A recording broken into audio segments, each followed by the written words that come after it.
வேலை செய்கிற பொண்ணுங்க பணக்கார ட்ரெஸ் போட்டிருக்காங்கன்னு சொல்லி அவங்கள அடிச்சு இழுத்துட்டு போய் சூடு வச்சிடுறாங்க. மூக்குத்தி குத்திருக்காங்கன்னு சொல்லி அவங்க மூக்கு அறுத்து விட்டுறாங்க. இதெல்லாம் தெரிஞ்ச ஹீரோ நம்ம எல்லாருக்குமே புது ட்ரெஸ் கொடுத்து மூக்குத்தி குத்தி கோயிலில் போய் நம்ம பாட்டு பாடி டான்ஸ் ஆடுவோம்னு சொல்லி போராட்டம் பண்றான். நீங்க இதெல்லாம் பண்ணக்கூடாதுன்னு சொல்லி அரசாங்க ஆளுங்க வந்து தடுக்கும் போது அவங்களுக்குள்ள சண்டை நடக்குது. இதனால ஹீரோட அப்பா இறந்துறாரு. ஹீரோ டென்ஷன் ஆகி தளபதியை கொண்டுறான். அரசாங்கத்தில் இருக்க பெரிய ஆளுங்களாம் மன்னர்கிட்ட வந்து தளபதியை ஹீரோ கொண்டுட்டான், அவனுக்கு தண்டனை கொடுக்குன்னு பேசிக்கிட்டு இருக்காங்க. ஆனா ஹீரோ அங்க வந்து என்னோட அப்பாவையும் என் கூட்டத்தில் இருக்க 3 பேரையும் கொண்டுட்டாங்க, அதனால தான் நான் தளபதியை கொண்டேன். அது மட்டும் இல்லாம திருடனோட கையால் ஒருத்தனை கூட்டு வந்து அங்க இருக்கிற எல்லாரையுமே வந்து போட்டு கொடுத்துட்றான். இருந்தாலும் அவங்களுக்கு தண்டனை கொடுத்துட்றாங்க.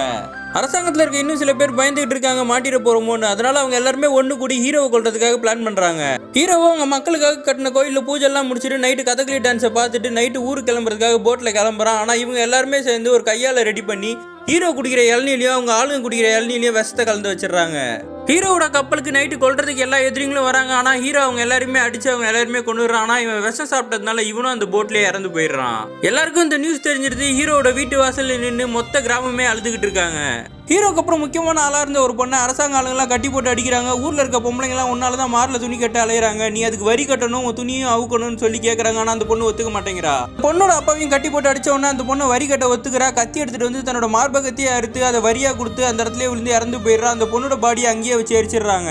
கோவமான ஊர் மக்கள் எல்லாருமே சேர்ந்து வந்திருக்க அரசியல்வாதிகள் எல்லாம் அடிச்சு ஓட விட்டுறாங்க. ஊருக்குள்ள பெரிய கலவரமே நடக்குது. இதனால மன்னர் வந்து இந்த மார்பகத்துக்கான கட்ட வேண்டிய வரி எல்லாத்தையுமே வந்து கேன்சல் பண்ணிடுறாரு.